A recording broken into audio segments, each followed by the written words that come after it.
Toi aussi t'en as marre d'avoir zéro même si que t'as écrit un pavé sur ta théorie aux sciences? J'ai la solution pour toi.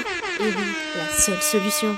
Savais-tu qu'il existait des techniques ancestrales ancestrales, ouais, qui permettaient de mémoriser tout et n'importe quoi? Stop, on arrête tout. En fait, y a pas de technique ancestrale, tout ça. C'était juste une blague.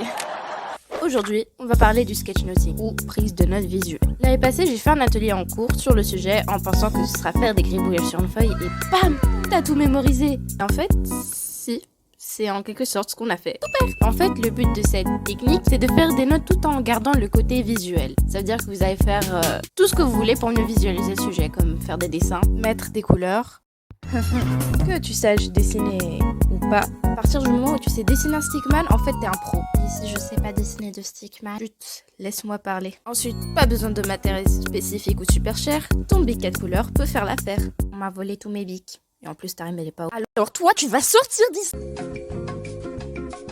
Vous pouvez utiliser cette technique pour noter à propos de tout. Vous pouvez prendre note pendant une conférence ou pendant un cours. Vous pouvez faire un brainstorming. Vous pouvez noter une recette de pancakes que vous allez peut-être brûler. Vous pouvez prendre note d'un livre pour garder une trace de votre visite au zoo qui est partie au fiasco. Ouais, sur clairement tout en fait. Attention chers téléspectateurs, si vous voulez vraiment utiliser cette technique ou juste tester, je vous conseille de prendre note étant donné que nous passons aux choses sérieuses. Pour obtenir ce résultat-là, beautiful, on aura besoin d'une recette précise. Une recette, c'est un exemple, c'est comme tout. Laissez-moi tranquille. Imaginons tu veux faire des pancakes. Bah t'auras besoin des ingrédients. La farine, le lait, les œufs. Oups, il s'est cassé. C'est pareil, exactement pareil. Du coup, les éléments, le lettrage, les différentes manières d'écrire sur notre sketchnote, la structure, les bannières, les séparateurs, les flèches et les puces. Non, pas les puces l'insecte, ni les trucs qui font bip. C'est ça, t'as là. Et enfin, le plus important, les illustrations, les couleurs et les effets. Ça fait beaucoup là, non? Évidemment, vous pouvez trouver plein d'idées sur Pinterest. On garde les bonnes habitudes. Puis si vous mettez en pratique ces techniques assez souvent, ça va aller tout seul. D'ailleurs, vu que moi j'en fais depuis un petit moment, je vais vous donner mes petits conseils. Numéro 1, faites en sorte que votre sketchnote soit esthétiquement parlant beautiful.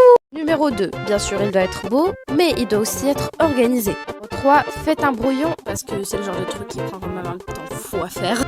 Numéro 4, insérez des blagues. Bah oui, parce que truc drôle égale truc, on va redire toute notre vie. Après, c'est un peu exagéré. Maintenant que tu as pris note et regardé la vidéo jusqu'au bout, bah, à toi de jouer. Tu vas prendre ton seul et unique 4 couleurs, parce qu'on t'a volé tous les autres. Ou alors tes marqueurs super beaux, ou un crayon, ce que tu veux. Et faire un sketchnoting sur le sketchnoting. Rebonjour tout le monde.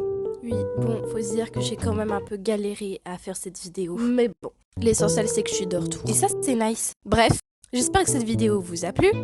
Dites-moi si ça vous a servi, si c'était intéressant, si vous voulez que je fasse d'autres vidéos où j'explique des trucs. D'ailleurs, allez voir sur mon Insta, je mettrai un post qui résume à peu près la vidéo. Bon, sur ce, j'arrête de traîner trop longtemps.